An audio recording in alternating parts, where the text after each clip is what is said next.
And thank you for joining us here for a Save Our Skies Camarillo community meeting. I am Lauren De La Torre, and I have been a resident of Old Town for 36 years. Here with me is Renee Hatcher, who's been a resident for 20 years. Looking back 4 years ago, there were just a couple larger jets, not cargo, not commercial, that flew over Old Town on their way to the Camarillo Airport just a few times each week. However, as you might have noticed, or you would have noticed, I'm sure you did as well, during the pandemic, private, corporate, and charter jets began to land in Camarillo Airport in increasing and alarming numbers. This is due to the increase of corporate, celebrity, fractional jet ownership. No doubt you've noticed the massive Cloud 9 hangar on the corner of Ventura Boulevard and Las Posas at the corner of the airport. Have you seen that? Yeah. Okay, can't miss it. It is a huge visual indication of how Camarillo Airport has changed the last few years. Save Our Skies Camarillo was founded back in November of 2022 after we met with the Camarillo Airport and we spoke to our city council about our concerns from our community about noise and pollution and what was happening at the airport. But neither group really listened to us and responded with any solutions. So we're so glad you're here. This is a time, you're here for this resident community meeting because people power is what is needed now. It's a critical point in our time as our small plain airport accommodates, as the airport puts it, an increasing amount of jet and turboprop flights. And to provide us tonight with some context, some information on how we got here and where we're going, we're fortunate to have Kyle Johnson here. He's a member of our group. He's an aerospace engineer and a founding member of Save Our Skies Camarillo. And he's going to present a PowerPoint. About how long are we want to give everybody an estimate of how time? For 45 minutes. There you go, 45 minutes. It's going to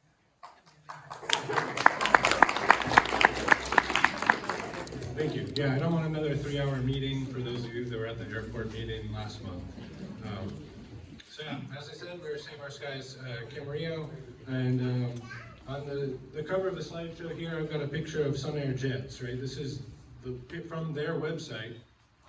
This is Camarillo Airport, right? And so I use a lot of photos from the jet, the jet operators' websites, or photos of the jets, and they're glamorized a lot, right? You look at those photos at sunset, it's all lit nice, right? But there's 6 jets and 1 turboprop in that picture, right? Just like showing their big fleet of jets. So to me, it has like the opposite effect of like glamour. It's like, this is like insane wealth to me. That's what I think of when I see this picture. So you'll see these pictures. I'm not trying to glamorize the jets. Like, I'm just trying to show you that that's kind of what they show to me. So let's get into it. So here's the agenda. We're going to try to keep it, like I said, under 45 minutes. So let's just get right into an introduction. As the lady said, we're Save Our Skies Camarillo, and we're just a group of citizens, right? And we're concerned about, where the airport's headed and the negative effects that's going to have on our community, right? And today we're having this meeting, and we're trying to enlighten our neighbors, right? And we've been going to a lot of these meetings. I've been digging through the documents they've been sending us, and I just want to share, kind of what we've learned through this journey. And yeah, we've been going for over a year, and we're gaining more and more momentum. Okay, about me. Put this in there. I was like, why am I up here? Why am I the one that's telling you this stuff? So I live in Old Town, right? And I've noticed the jets. I've been my education here. I'm an aerospace engineer. I've got a PhD in aerospace engineering. I've really tried to dig into all the numbers they've been giving us. They've been overwhelming us with numbers and tables and presenting it very confusingly. And I've got a passion for that kind of stuff, right? I've got a passion for research and understanding, so I dug into it, and I also like teaching. In grad school I taught, so here I am. I'm trying to kind of share what I've learned. I've also have direct experience conducting acoustic testing on aircraft, so I do that with work, right? For myself, I make military drones, and we try to make sure they aren't heard, right? That defeats the whole purpose of them if they're heard, right? So that's kind of the experience I bring, and My statement down here, I'm presenting to you today because I care about the future of Old Town and Camarillo and how it affects my family and yours. So the goals for this meeting, I want you to leave today with a better understanding of what's going on at the airport, a better idea of what you can do to help, and a motivation to protect our wonderful community. All right, so how did we get here? So this slide was taken from the airport presentation that was given last month. I added Cloud9 on there at the very front, right? So that's when Cloud9 was approved, June 16, 2020. Well, we were all locking down and probably nobody attending the city council meetings, right? And then they were going to do a new master plan, and that kind of got rolled into this airport layout update. They've done 2 community meetings for the airport layout update. Those are on there. But we won't dwell on this too much. But that's kind of how we got to where we are. We had that master plan. They gave up on the master plan update for an airport layout plan update, and they've gotten pretty far through that process. So what is an airport layout plan update? The Airport Layout Plan Update, or ALP, it's often just called the ALP, but it's really an update to the plan of the airport, and it's essentially a grant proposal from the FAA. And Ventura County is basically seeking $80 million from the FAA. And the terms of this grant are really 20 years, and so the grant is being used to prepare the airport for the forecasted increase of aircraft over the next 20 years. And they did do a noise study. It's called a Part 150 is what it's called, and they did it in parallel to the ALP. And so through the noise study is how they did the forecasting. They did take noise measurements, right, and look at the current state of the noise. And that noise study now continues while the ALP is ending, right? So the ALP is going to be submitted, but the noise study is going to continue on. So I'm going to say this multiple times. There's going to be a meeting there for the noise study in May, right? So they haven't announced a date yet, but getting a ton of the community there would be great. And I'll throw this out. So Santa Monica Airport they're in the process of shutting down, right? And they shortened the runway years ago. That kind of started funneling jets this way. But with them closing, they're actually having to pay the FAA back that money, right? Because they got to update, right? And they're closing the airport, right? So there's actually some consequences to getting this update, right? Or this grant, right? So we want to make sure that it's what is correct for the airport. We don't get kind of stuck with something we don't want. So here's again the slide from the airport showing the timeline of the ALP process, right? They started with the inventory, taking inventory of what airplanes are at the airport currently. Then they forecasted how that inventory is going to change, how the operations are going to increase. They did all the development of how the airport should change. They had, you can see, turn my laser on here. You can see they did a public outreach meeting in April, November, and that last one in February. So that was when we are here. Now we're in March. They're getting ready to submit this draft proposal. Once they submit the draft proposal, it'll be 30 days for public comment on the proposal. So that is the time to have your voice heard, right? Before that, you can contact your politicians. You can contact city and county with things that you think are wrong with it or should be changed. Just briefly kind of going over what the ALP is going to do. It's mostly focused on surfaces. So they're going to repave the entire runway. The runway is actually going to get a tiny bit shorter and a tiny bit narrower. They're not making the runway deeper, right? So the depth of the runway is a factor of how heavy planes can land. So they are, for the most part, trying to keep operations the same, and the airport length and width that they're submitting for, that's a standard by the FAA. And so they're submitting for that. They can go above and beyond that, but that's what the FAA is requiring them to submit for. Additionally, they're changing these taxiways or ramps, right? Right now they're like high-speed corners, so they're all curved, but the FAA requires that they be right hand, right? They're angled, and so that I think it's a safety reason for the FAA. It's you can't just roll onto the runway as easy. Anyways, that's what they're doing for that. Additionally, they're going to include a couple new hangars, right? So here's Cloud 9 at the corner here. They're going to add some new hangars. These hangars are significantly smaller. They would not fit jets. They would fit propeller planes. Excuse me, ma'am, do we have to scratch our butt off? All right, so we'll go into the forecast. Sorry. So that's a high level, and the forecast got to 2042. So in 2042, they're forecasting 250% more jets. They're also forecasting 600% more turboprops. And turboprops, they're essentially a propeller plane that's driven by similar to a jet engine. They're also very loud. In subsequent plots, I'll kind of lump the jets and turboprops together.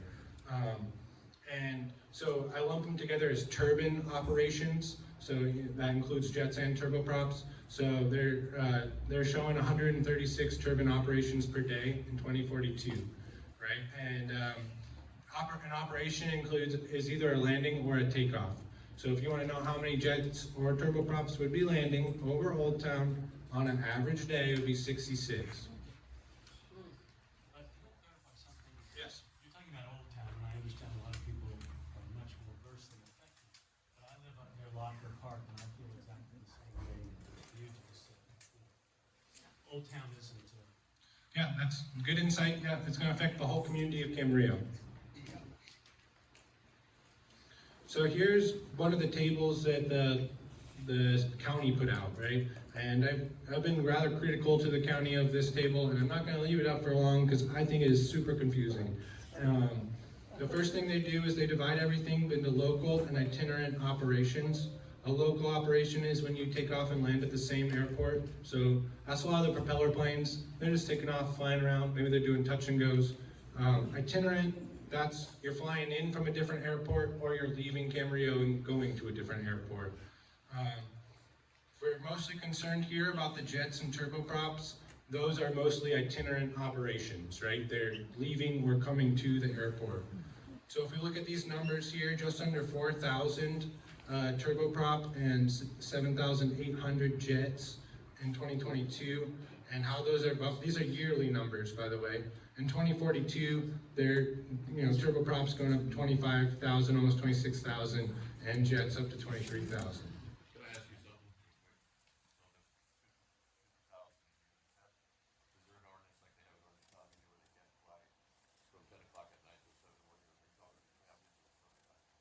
I got a slide on that in a bit. But yeah, there is some ordinance, but yeah, we'll get to it.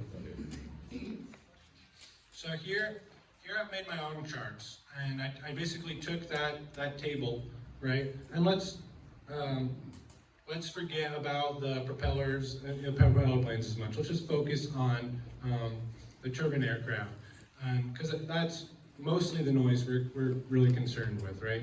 And I also, now lumping together the jet and turboprops to this turbine, right? And all turbine airplanes, that's this yellowish line here, right? So here's the total yearly operations. Let's boil it down to daily operations, right? And that's this yellow line increasing here. It's the sum of these two, the red and blue, and that's that number, the 136 I had on that first slide. And I'm divided in half to my daily landings. And then if I do multiples of 2022, so take what it is now, right, and divide all those numbers out, right, and that's where we get 4 times more turbine aircraft than we have today. Here's another, chart from the city, just showing kind of, the piston traffic. It's the piston planes that still dwarfs the jets, right? It's mostly a piston airport, right? But myself, I like watching the propeller planes, right? And like those have been going since before most of us even lived here, right? It's this growth here that we're kind of concerned. We are concerned about.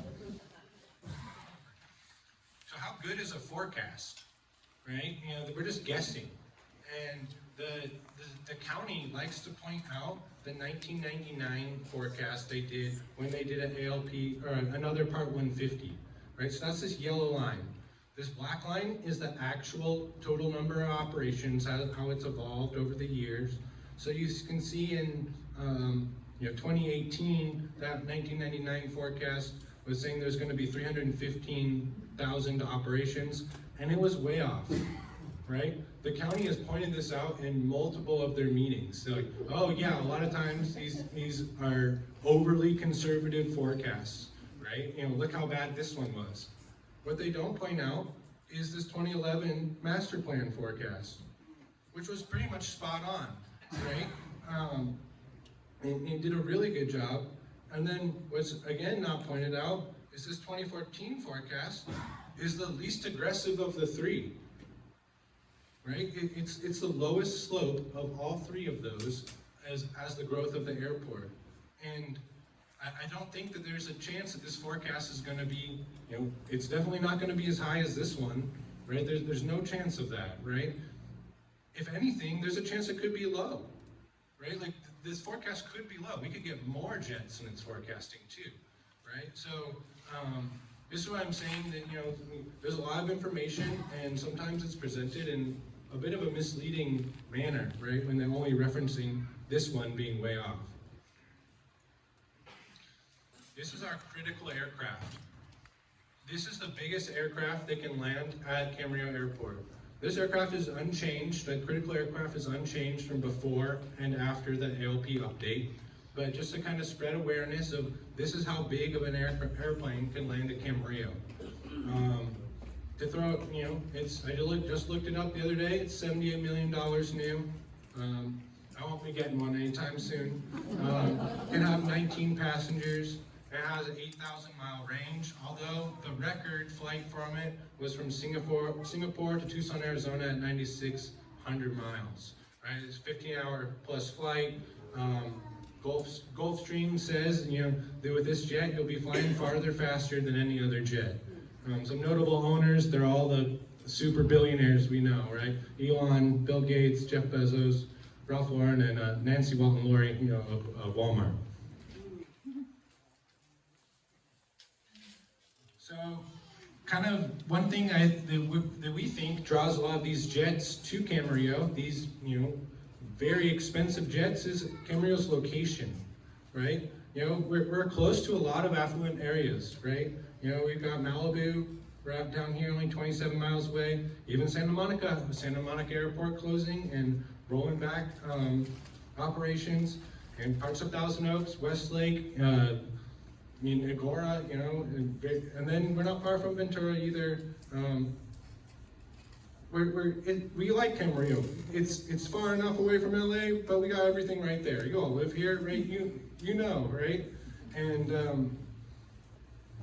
one thing is, so like this graph, or this map, I took that from Cloud9's website, right? This is how they're advertising our airport, right? They're advertising drive times and distances to all of these areas, right? And they have this right here: Camarillo Airport, clear skies, effortless, uncongested, easy access, right? So that's like the draw. It's like they're trying to pull people from Calabasas and Malibu to come use our airport. Mm-hmm.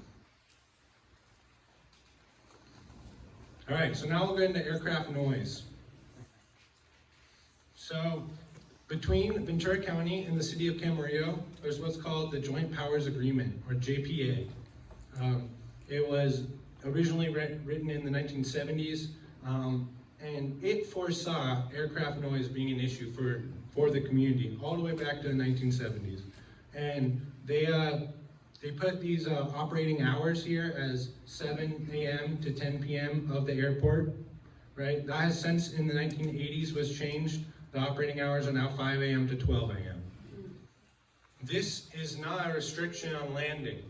They can land whenever they want. This is only for takeoffs. And emergencies, they can still take off, right?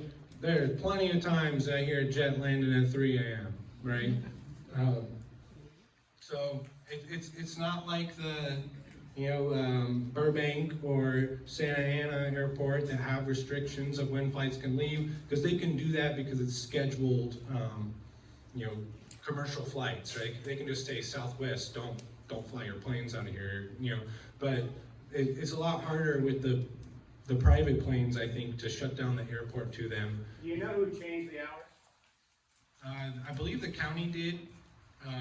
So do they have the power just to It gets a little complicated. So I have heard that they were originally changed for the Olympics to allow people to get in easier, and then the FAA passed a new ordinance on JPAs basically that made them, if they change the JPA again, they're gonna have to do this huge study. So they were really easy to change. They changed it, and then the FAA made them harder to change, and now they don't want to change it.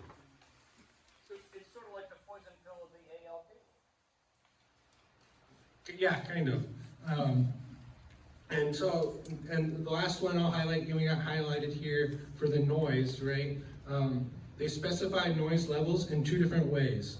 They say that the noise has to be less than 60 CNEL, or they really say that, the residential areas are not exposed to greater than 60 CNEL, and that stands for community noise exposure level, and I'll get into that a little.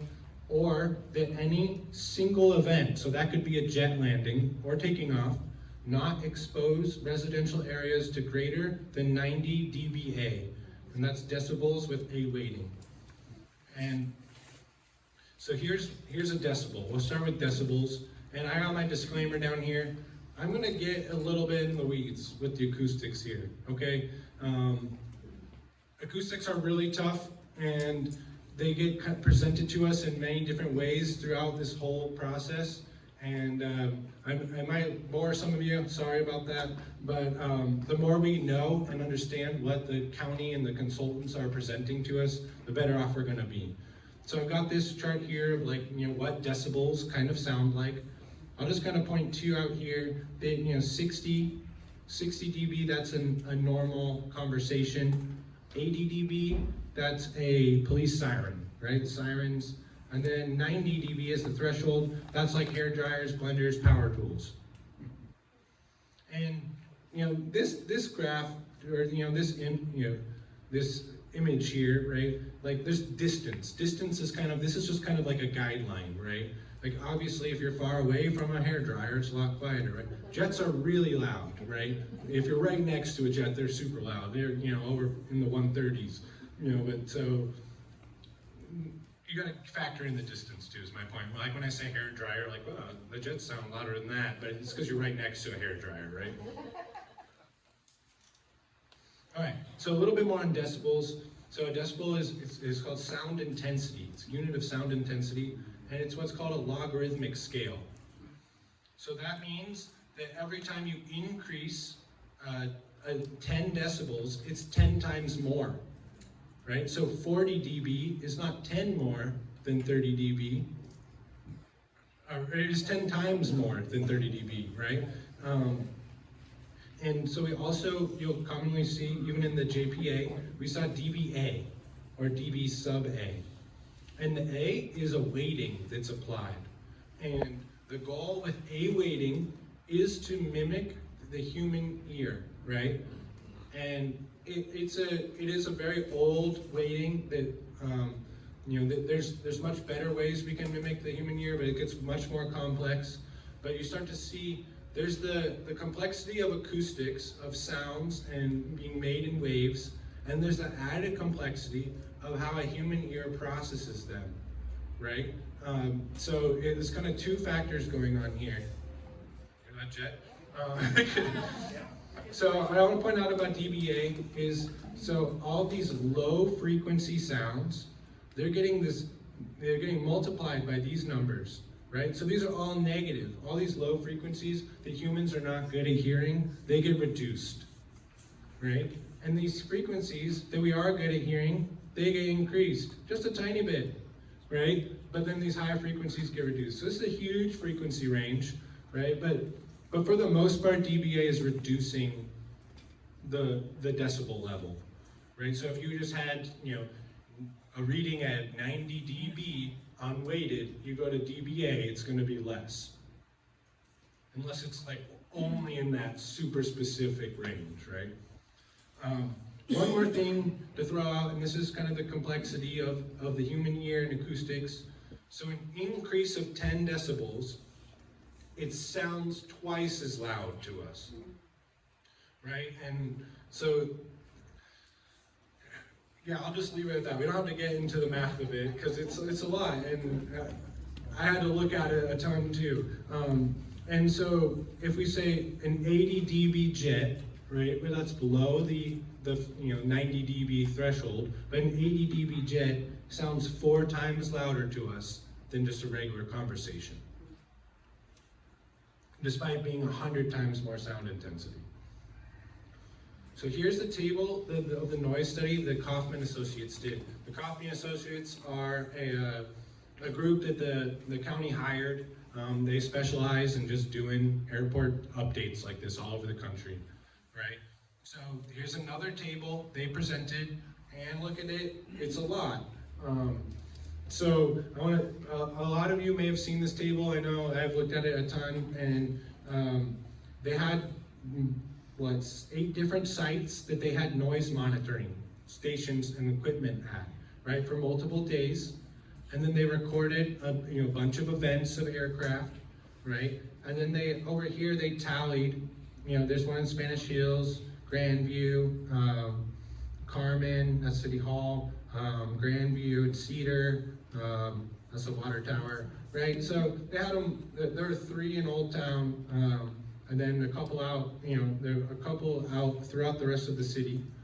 And then they record, the number of events that were in these different bins here. So if we look at the ones that are greater than 90, 90 to 100, right? There's events in here, right? Quite a few. This one, Site 7, that's on the runway. So of course they're gonna be super loud there, but that's not residential. We're not raising red flags about it. What's not clear is these levels are sound exposure level events. So a sound exposure level is yet another acoustics thing, right? And so that is, if you took that sound and compressed it to 1 second or lengthened it to 1 second, what would the equivalent energy be? So we cannot directly compare that to the 90 decibel threshold, right? What we can directly compare is this L max value. So that's the maximum sound that was recorded, and they just did it per day. What I really don't like, and I complained to them multiple times, is I think I said it was 60% of these numbers all have little footnotes that they were not from airplanes. And I get the point they're trying to make, that life is loud, right? But yeah, dogs are barking and a motorcycle drives by, but we're focusing on the airplanes. You can make that point, but provide us the table of just the airplanes, right? So I complained to them about that for a year, and they did. And so they sorted this now by decreasing Lmax value.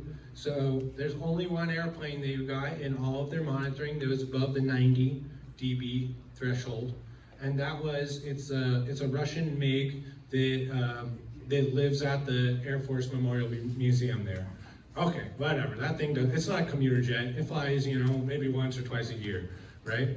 What I would like to point out, though, is there were 2 89.3 readings, right? And there was not a noise monitor in the mobile home estates off of Carmen, right, which is yet closer to the airport. So I would confidently say that it's gonna be over there, right? It would be over the 90 dB there. 89 is still really loud.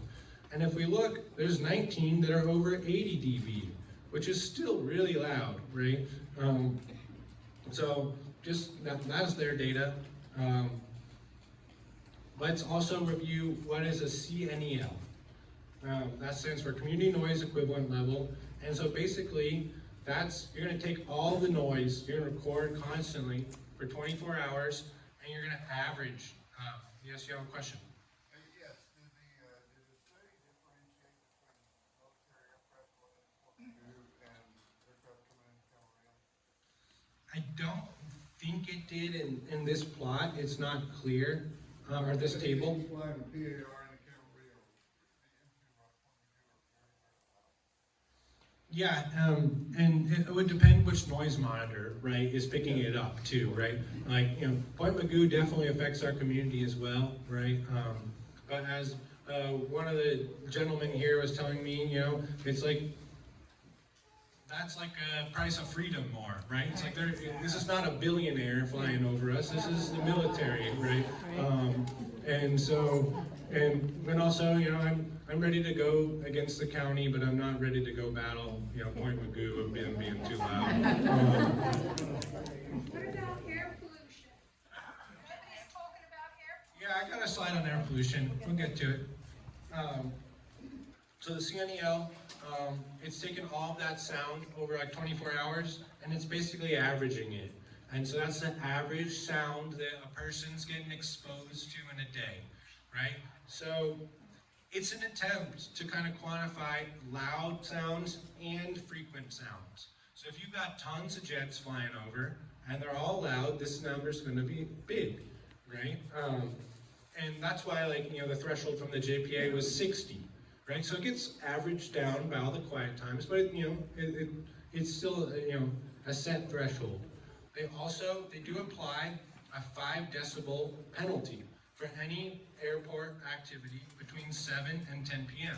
When people are eating dinner, it's more bothersome, right? Then they also apply a 10 decibel penalty between 10 p.m. and 7 a.m. So that's really 10 times the sound, right? So I'm glad they did that. I also suggested to the county that maybe the private jet's landing fees reflect that multiplier as well, right? So yeah, it's a decent attempt to kind of account for what it's like to live by the airport, and this is what the FAA is requiring them to measure. So here's what they measured, right? So here's the map of Camarillo. You can see all the little noise monitors, right, throughout the city. I did zoom in on the Old Town ones, just because they are the loudest in the airport. These little call-outs here, they've got 2 numbers. That's the number they measured with the noise monitor, and the number below it is the number that their model predicted. So the FAA doesn't require them to actually do any noise monitoring.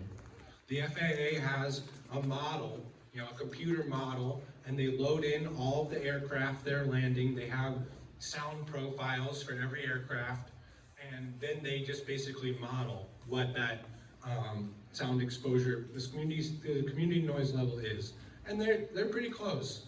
Most of them, the model is greater, right? Some of them, it's a little less, right?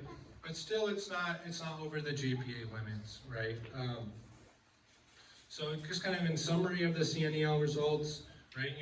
From the FAA and the JPA, it looks good, right? However, in CNEL is the only thing the FAA really cares about for communities.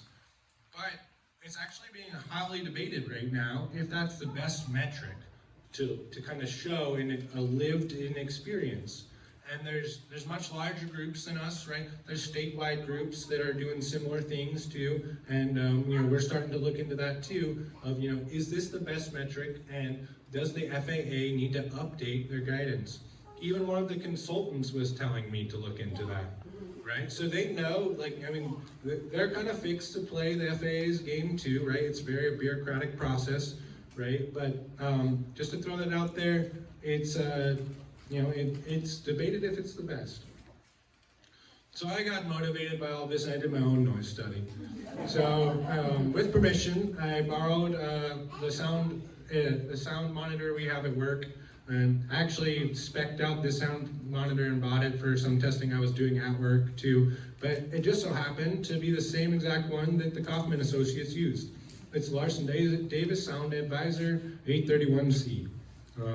I will point out though that mine has the GPS dongle, theirs did not, so I'm just saying.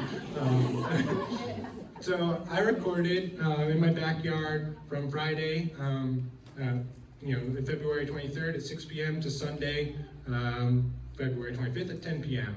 So my backyard in Old Town is a lot closer to field level, right? So it's a lot lower than people who live right next to the water tower, right? But I'd have this thing out there for, 2 whole days, and so I'm not gonna go put it somewhere else because I'm just borrowing it. What street do you live on? I live in Orchard View. Got a question? Is it possible the pilots were aware of the sound monitors? We live right here in Old Town too. It seemed that during that testing period, my wife and I noticed that there was not quite as much traffic, and they were higher. Sure. Even in our backyard. Yeah. We can actually see the landing gear coming down. Yeah, I mean, it's definitely possible, right? And I think that, I mean, we can't prove it, right? Unless we had some leaked memo from the county informing the FBOs, right? But I'll get into this, but I think one thing we should try to kind of demand is permanent noise monitoring, right? And then we don't have to worry about that, right? They're always monitoring. Yes, one more. So we live right above you, like on the crest of Grandview Circle, Yeah, where the alley goes into that area. sure, So it would be louder up there. definitely. Yeah. And It's like right over our house. Like yeah, oh, for sure. right over our house. And it shakes my house even too. And so and I haven't done the math for it. You can do it. I don't think it's a little bit. I could, from this noise monitor measurement, I could see, oh, it would be this level if the altitude gap was closed more, right? I still think we need to get somebody in those mobile home estates because they're going to be the loudest because the jets are even lower there. It's the last residential area before the outlets, right? So that's really our spot, I think. But Do you anyway, think that spot was purposely left out? yeah, I don't know. I don't know why it was. Yes. So, about this conference, Yeah. I actually talked to, and, I finally got a hold of him. And I live in a neighborhood right next to the house. And he said that my house would be, but he said that it's up to the airport they have the final say where we can go. And I was like, okay, that's kind of like, if they get to say where to go, I don't understand. Because this is called my house, like super loud and super noisy. But I thought he was like, it would be perfect, but nothing ever transpired. My neighbors and everybody loved to come out there, but they said, nope. Yeah, and I think it's kind of where we're all here. We know something fishy is going on, right? There's like a little bit going on, right? It's like, why did they want it there? And yeah, they didn't even have to do the noise study at all, right? So at least they did it, but yeah, they maybe were cherry picking the spots, and they were maybe informing pilots. If they were informing pilots, that gives me some hope that maybe we can get some, easement to this by having them fly better. All right, I do want to keep going on to one more. I just want to say briefly, I had a noise monitor in my backyard, but I think they got to these places because there were people like us who showed up. I don't think they said, kind of rationale, but let's put a noise monitor where we think it's going to be the loudest. They just gave noise monitors to people who made the most noise. Yeah, that could also be true. Yeah, yeah. So yeah, I did my own study, right? So here's getting a little bit more into the weeds. So that table they showed, they were talking, the Kaufman Associates, they were showing L max, right? There's a difference between L max and L peak, and L being the variable that we use for sound. In decibels.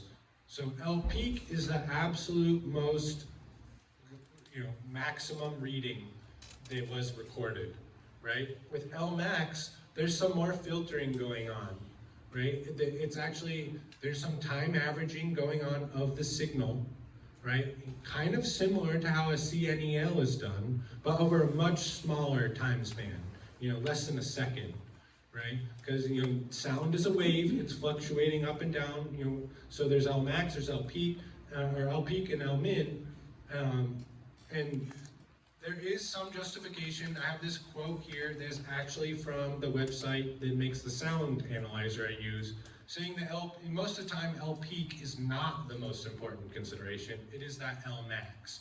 Again, trying to replicate how our ears perceive the sound. That being said, L max has a knob that you can turn, right? Of how long your window is of time that you're averaging over. Right? And so without that being kind of provided to us, it starts to be a little fishy. So here's some results that I recorded. So here's one airplane. This is a turboprop, a single engine turboprop. I think in my experience, turboprops tend to be very loud. And I have in red, the red vertical line or horizontal line is the JPA threshold of 90 dBA. The red squiggly line, that's the peak. So the peak noise, it crosses 90 dBA. The L max, and that's the yellow, is only going to 80, right? So you can see the difference of how, kind of the averaging effect, reduces that sound level. 80 is still really loud, right? It's not enough to, point fingers and be like, like you said you weren't going to do this, but it's still enough for us to all be here upset about it. This airplane also registered in Chandler, Arizona. One of the things, I try to point out a couple of where these airplanes are coming from, because the county has also told us that, it's serving our local community, right? And again, let's take out the prop planes. I believe that more, right? But not these jets. As I told the city council, if I could afford a private jet, I wouldn't live in Camarillo, and I like Camarillo, right? And it's like I would, that's a lot of money, right? We had it up there. So this is going to be a little loud. I recorded the audio too of this event. All right. So the green line is going to show us like where the sound is as it comes over. I'll add to, this is at, almost 6 p.m. on a Sunday.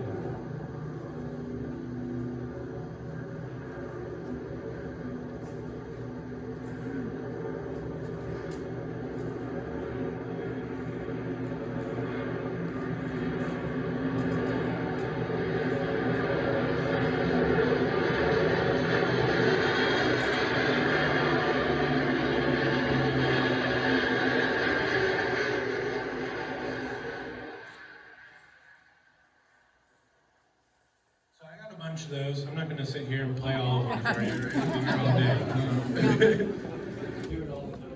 right? Here's another interesting. Yeah, I know. I'm playing as an even time. I'll play one, but you guys hear it. Yes. Did you want to talk about how long you can be exposed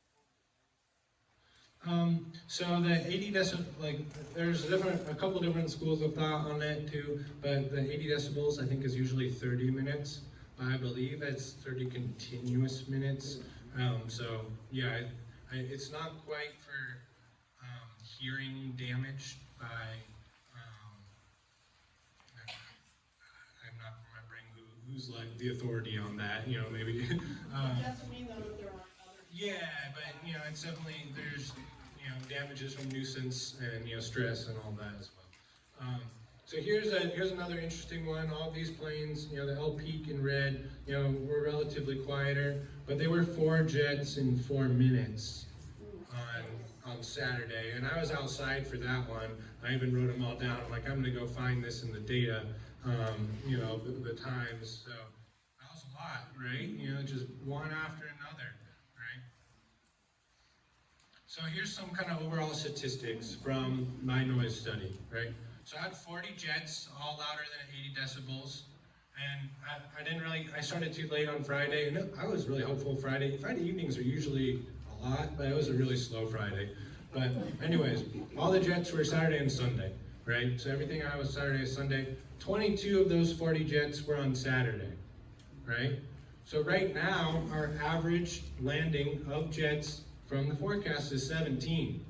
right? So we know this, weekends are above average for jets, right? So that's another thing when we say there's gonna be, 66 landings a day, that's the average. So if this day was in 2042, that would have been 88 landings, right? We'll have high days and low days too, right? There were 10 jets that had their L peak greater than 90 decibels. Still loud. And there was only one jet registered to Camarillo. Of all 40 of those, there were 13 that blocked their tail numbers. That's starting to be more common on the the flight tracker websites. 3 were from Santa Monica, and the furthest away was from Vancouver. So, I mean, the statistics were kind of in line, like quantity-wise. I think it makes sense with what the forecasts were showing. We expect weekends to be more. I have a couple neighborhood videos. We have an Instagram and a Facebook up and running, and so we post videos of the jets going over. These are short, but you guys all see these. So feel free to follow Save Our Skies Camarillo on Instagram, Facebook. You can send your videos. We'll post them to you, and you can also send those to the council too. So look how close that looks to the water tower. It's like one more.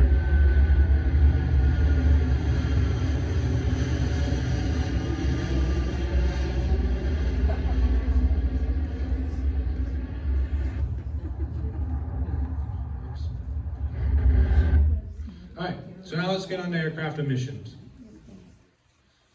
So I don't have a ton of this on this because I haven't done an emissions report, right? So that's another thing we want them to do, right? A lot of this information I've been saying, I've been grabbing from the county's reports and stuff, and I don't have the tools or the knowledge to do my own emissions report.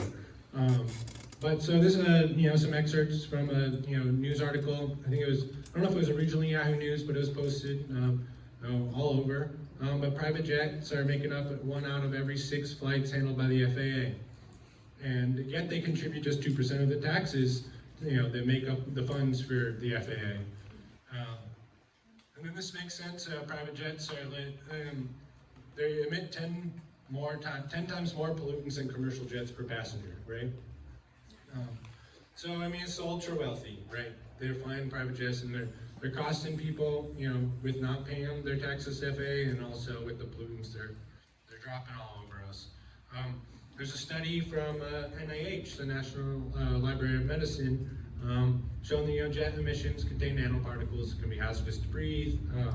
You don't expect jet emissions to be good to breathe, right? And they compare it to similar effects to diesel exhaust, and just kind of more information that we should be saying this environmental report needs to be done. The economic impact of the airport. So this is from the airport's presentation again. 2019 total economic benefits of the airport. Right, they have 1,700 jobs. Their payroll 115 million, and the economic output of the airport was 230.8 million, which seems like a lot, but you're only buying 3 of those really expensive jets. But you compare that to Ventura County's GDP for 2019, and it's nothing, right? Like it's not like a big business for Ventura County. It's not contributing back tons of money to the county, right? It's a tiny fraction of that. Also, all revenues from the airport go to the county. It's not coming back to Camarillo at all. And even though we're kind of the most impacted by it. So, what can we do, right? Like I'm painting a pretty bleak picture here. So, what can we do about all of this? Number 1, participate in this upcoming noise study. Right, so the Part 150 study continues. They haven't set a date, tentatively in May. The county has a plan. They have and implement their voluntary Fly-Friendly Ventura County program. They've already rolled it out for the propeller planes, and that has the propeller planes supposedly, allegedly, they're trying to the propeller planes to come over the farms, and then over the outlets line up more at the runway, right? I live around the edge of the farm. I look up and see them. That has not been happening. but also, the promoter plans don't bother me. It's just a data point of their, they can't force them to do it. I'm not sure why they can't force them to do it, but everything they're suggesting is voluntary. They force some Hawthorne Airport. Hawthorne? Hawthorne force. Yeah. So, Yeah. so I moved to there when I was 3 in 1950. Okay. I live there now after my parents died. So that used to be an Air Force base. And all the those really loud F-89s, those they would all be slammed on the field. They never slow us down. So my question is, why can't they have flight patterns that are different? Yeah, so one thing, and that's a great point to bring up at this noise study, right? Because the county is even saying they're going to explore and analyze the feasibility of changing the flight path, including the approach path, right? But we need to be on them to make sure they are, right? They might just say, yeah, we did, staying the same kind of thing, right? So if they might do a really good job too, but we gotta kind of be like the watchdogs, I guess. And the voluntary programs, and they're also asking the FBOs to not fly late hours. This is a good time to also, again, demand the permanent noise monitoring, and just make sure they're going correctly. 70% of all accidents occur right around the airport, large aircraft. So it increases. At some point, we're going to have a problem. So we can use that as a bit of a leverage. Yeah, I mean, and possibly, right? I think it's something to bring up. At the last airport meeting, someone brought up an airport crash, right? If an airport crashes into my house, who's liable for that? And the county declined to answer, right? But there was one recently. It was the Long Easy crashed recently into the fields, but it was pretty far away from the airport even, right? It is a non-zero risk. Right, it's a small risk. I mean, airplanes are significantly safer than cars, right? But it's definitely non-zero, right? All right, we're almost done here. We'll get to the Q&A. We started a petition, all right? So we're trying to get more signatures on it, and we're basically it's covering the stuff that I just went through tonight, right? You're getting 4 times the levels, turboprops and jets. So we want to make sure that the city of Camarillo and the county, that they complete the Part 150 noise study, also this alternative flight path analysis, and an emissions report before they finish the ALP, right? So they don't just get their $80 million and move on, right? I don't think that's gonna really change what they're trying to do for the ALP, but that's it's a milestone that we can kind of try to hold them up at a bit to make sure they meet our demands. Because after they get that money, I feel our voice is gonna be a little less powerful, right? And I feel our voice is already not the most powerful unless we are complaining a ton to the politicians, right? We say it's reasonable and responsible that these, get completed beforehand. So speaking of the politicians, here's everyone that's on the airport authority. So this has people from the county, the city, also some public members. All of their email addresses, and I believe even some of their phone numbers are on our website, Save Our Skies Camarillo. You can also, some of these people are up for election too. You can also vote for people that, are going to support the community over the airport, right? Some of them have run on, the airport's a business. We need to grow this business. As we've shown, it's not this huge business for the county. Anyway, I want you guys to continue to learn. So you're here, that's a great start, right? Like I went through, there's a lot of bureaucratics, there's a lot of complexities in acoustics.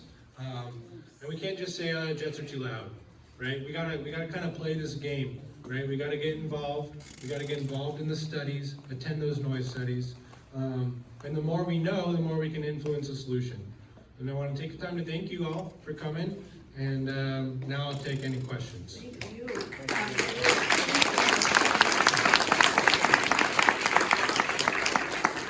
My question is, if Save Our Skies creates a letter saying what you presented tonight, what we need,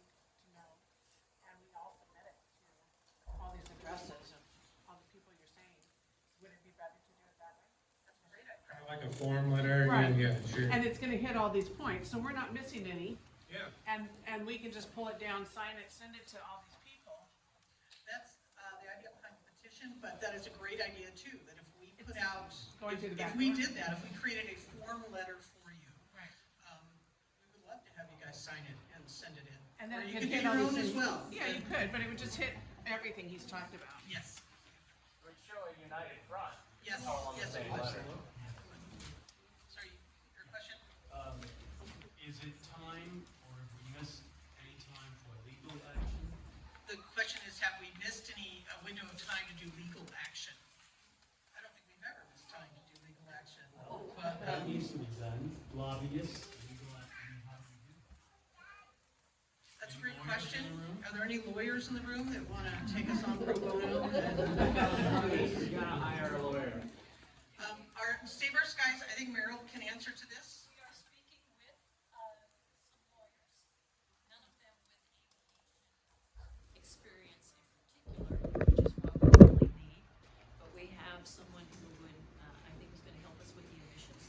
Because one of the things that the airport is saying they don't have to do is they don't have to do any environmental studies. So we're working on that. So And the it answer is will we're working on it. A question. Does anybody know what the red residue is that comes down when it rains? It's gotta have something to do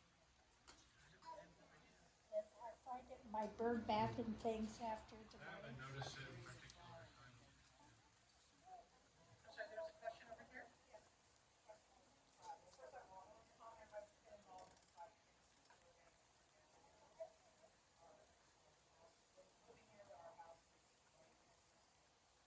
One fight to another, huh? Well, I mean, it's familiar, and you know what? The song and dance is familiar, and the Kaufman Associates, it's exactly the same thing. But what I wanted to say was, any volunteer trustees and billionaires get it. So it didn't work. Sure must. And the other thing I was gonna ask you about, you know about the air noise button? No. Okay, that could be something to investigate. It was created by a Navy SEAL, I think, and it automatically transmits airport noise complaints. Without calling, it does it digitally, and it's called, airnoise.io, I think. Okay, I will look into that, maybe popping that on our website, we'll look at that. I was just curious, I know you talked about the prop planes and the smaller planes, Cessna stuff, and I agree, those are probably, local residents and, part of living near an airport. One of the things that I've noticed, since I moved here, and it was just in 2019, which I thought was very interesting, because when I moved here, when we did our walkthrough to the house, we thought, well, this is great, we live close to an airport, but you never hear an airplane. It's wonderful. And then, of course, 2 years later, I have to pause my TV while the big jets fly over. But my question is, I do see on a regular basis these, and it could just be the one, but it's a man-made or, personally made sport plane, which is extremely loud and flies at a lower level, and it's not a going from point A to B trip. It's a let's circle around Camarillo and Well, buzz the house. the good news is, I think that's the one that just crashed. No, there's another one. The one that was one that did crash. You are correct, but there is still at least one more that's flying there. I don't think we're gonna get rid of that. I mean, it's kind of the place for it, it's like, Well, I mean, flying low over Yeah. Old Town can't be the place for it. yeah, that's true, but I think one thing that I wanna try to be really careful with is like, we don't wanna go after like too much of the airport. Right. Right? We can't come across, we don't wanna shut down the airport, cause then we're gonna lose everybody. Yeah. Right? Like, and then we're gonna have way more people upset with us, right? And, your point's, it is a valid point, that's loud too, but like, we would just all be happier if the jets were quieter, right? That plane is. Well, it's If they extremely did loud adjust- because you've said it's a proximity, Yeah, and it flies extremely low, and it is a jet engine, correct? If we could adjust the flight path, I mean, I guess it could be a prop. it's probably a prop, and if it's a kit jet plane, that's some serious billionaire money to be fooling around with that. But you can also, you can email the airport about it. They have like a noise reporting program. If you tell the time, they say they will go talk to pilots about it. But I think that's kind of the best avenue for that. All right, thank you. I was told that from out of town, it's over the airport, right? It's stacking up water from the main gradient. Yeah, that's the direction. Yep. How can that be changed? So that's one of the things that the county is going to talk about with us at this noise study is alternate flight paths, right? And with the jets too, the jets have more sophisticated sensors too. So the jets are kind of get locked into keeping more of the flight path a little bit more constant, but we've noticed some fluctuations. Still an airplane, you can't have an absolute fixed altitude, but so I think we can have some better followed controls on jets if we can get them to actually enforce it. Have you guys been? Maybe to take a couple more and then we can finish this and then we can see if we have more time for more questions. I don't know. Have you been watching people? Well, this gentleman back there standing, he has had his hand up. I just had a quick, comment on, I've been here 30 years in the same spot. And I've watched this happen and get worse and worse and worse. And I'm a regular calling, they know me very well, the Camarillo Airport hotline.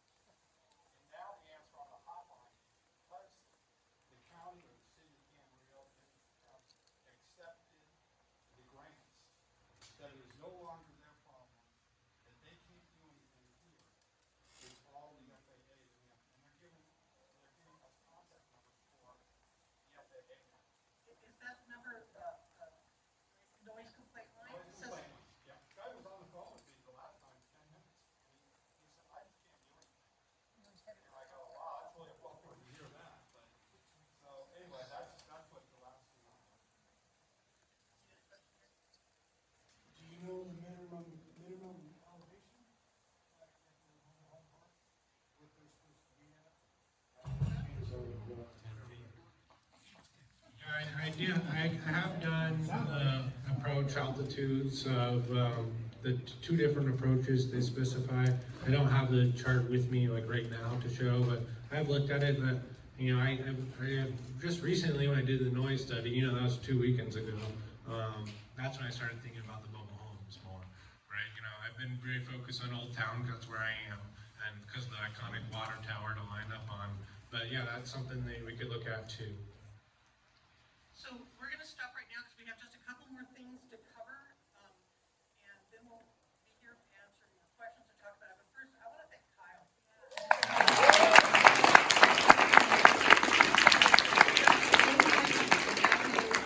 We have these resources here, because just like he said, we would all just be standing around going, it's loud. It's super loud. That was really loud, but he made it official. So we have just a little bit to cover and then we can talk some more. So now we need your help. The Camarillo Airport is owned by the County of Ventura, and the Ventura County Supervisors are the ones that make the final decisions on the airport. However, the Camarillo Airport Authority is the governing board that oversees the airport and recommends actions to the Board of Supervisors. The City of Camarillo has 2 city council members that are on the Camarillo Airport Authority, Mayor Tony Tremblay and Council Member Susan Santiangelo, along with District 3 County Supervisor Kelly Long. There are 2 very important airport meetings coming up next week. At these meetings, the airport are going to announce that their 30-day public comment for the airport layout plan. 30-day public comment. The Aviation Advisory Commission, also known as the AAC, is meeting next Wednesday, March the 13th at 6:30 at the airport. The Camarillo Airport Authority, known as the CAA, is meeting the next day, Thursday, March 14th at the exact same time, 6:30, so it's 2 nights in a row. We have a How You Can Help flyer at the sign-in table with all this information. So, and I can see Meryl back there, she's She's waving it to us. So please make sure you get to take one of those home today.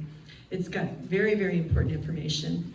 This is when we will be able to make reasonable and responsible requests that first they need to complete the 150 noise study, an alternative flight plan analysis, 3, an emissions air quality environmental report, before they let that airport layout plan be submitted to the FAA. So having residents show up to these meetings, the ones at the airport, the advisory committee, and the CAA, you can join virtually also. You don't have to come to me, you can join virtually, but having residents show up for those meetings with this request for the studies to be completed before the airport layout plan, it's going to make a huge impact. We all have gone and spoken at these meetings, we will again, but they're only going to take us seriously if there's a larger group, if they see that we are part of a larger group. So most importantly, the next 30-day public comment period, we want to get as many signatures as we possibly can on our petition. It's an electronic petition. You can do it right from your phone. You can do it from your computer. You could go to our Save Our Skies Camarillo website, and there's a link right there to take you to it. It also is helpful if you follow us on Facebook and Instagram. And on the Nextdoor app, John has a site on there called No Big Jets in Camarillo. Again, there's a how you can help flyer at the sign-in table. We also are at the farmer's market every Saturday. We have a table set up, and that's from 8 to noon. Stop by and see us. And if you want to volunteer, here's an opportunity for you to come to those, help us out at the farmer's market. It's actually a really nice thing. You meet a lot of your community and get even more people involved. We also need you to write letters. Somebody mentioned here earlier having a group letter going out, but we also need letters to the newspaper, letters to the editor, and emails to your Camarillo City Council members and the Ventura County Board of Supervisors. Your lived experiences are the most important of all. They have to listen to you if you write. If you don't do anything, they are going to pretend nothing's happening. And finally, we have yard signs. So out by the front door there, we have yard signs. We'd love to see the whole community plastered with those. They say no big jets. And so there are a lot of ways that you can help. You can get super involved, physically come to the meetings, get involved, or you can write letters, sign our petitions, anything you can do to help. Jump in. If you do want to volunteer, there's volunteer forms there that you can put your name, your email, your telephone number, and what you're interested in. There's all the things that Renee just mentioned. We do need help. We're a small group right now, but look at all these wonderful people that are here today, and all of us have the same concerns. So that wraps it up for us. We want to thank you all for coming out tonight. We know you had a question. How are we galvanized to make a more dramatic impact by maybe going to churches and speaking to church group? We would love to have, if we can have, we would like to replicate Kyle's, we'll take him on the road. We will do it anywhere. But that brings up a good point. If you have a church that you want to have us come to, we will come do that. If you have a homeowners association, if you have a club, we will roll out Kyle's show and we will come and talk to it. But just, we need you to tell us. Stuff there. One more back here. I contacted Kelly Long's office today and asked if there was gonna be a representative here, and they said they didn't know anything about this meeting, and that no one has contacted Kelly to have a meeting, and that they will schedule any individual to have a meeting and talk to Kelly Long one-on-one. I was told that today. When we met with her months ago, our small group, and now she's down to one, she let like 5 of us come. Just like everyone else. Okay. This was So Kelly. we will say, we didn't put out an official invitation to any officials for tonight. Just residents. We just wanted residents. It was just the community getting together. If we have another meeting, maybe that would be something we should do, is invite government officials. But this was really for the community, for us to talk and to find out how much interest there is and to tell you what's going on. And I think that's really important because at the February meeting, there were so many people from Santa Paula Airport and different airports there to support Camarillo Airport that I was thinking we need to divide, like, this is the support for, because I was sitting next to a lady and she almost punched me. I mean, she was so mad at me because I wasn't supporting her and telling me I didn't even understand. It is, we were talking before the meeting tonight about how this is polarizing. It I know for myself, if someone said, oh, I don't like that restaurant that's being built at the end of my street, I'd be like, oh, okay, they don't like that. I wouldn't hate them. But this seems to be very polarizing and upsets a lot of people. But I don't know how many of you, anyway, Carmen Ramirez was our board of supervisors member, and she was a fantastic person. She passed away last year, but she told me once, if you're pissing people off, it means you're doing something right. She was mad. I do think your point though, and I think I remember this lady, she spoke and she kept trying to address the audience, and she thought we were trying to close the airport, right? And it's like that, we're not, right? We've never said that, and so that's like one thing we want to make sure we have our messaging crystal clear, because we don't want to get every business at the airport hating us, right? You know, and so it's like a focused little pinpoint attack on just the two. But I'm just saying, these aren't even people in our neighborhood. This is Santa Paula people coming. Not even from Camarillo. Well, I was at that meeting and I stood up because I heard so many things that were sounding like we were trying to close the airport. And I made a real strong point that, no, we just want to have our quality of life and enjoy living in Camarillo. So hopefully that will die down, but we got to keep our eyes on it. So if we could again, make sure you pick up the hat, you can get a small flyer at the back. If you want to volunteer, get signed up, and get signed up on our website so you can get emails from us, and please check out our petition. That would be really helpful. That petition is something that we can use as part of our public comment period for the ALP thing. We can show how many community members are concerned about it. So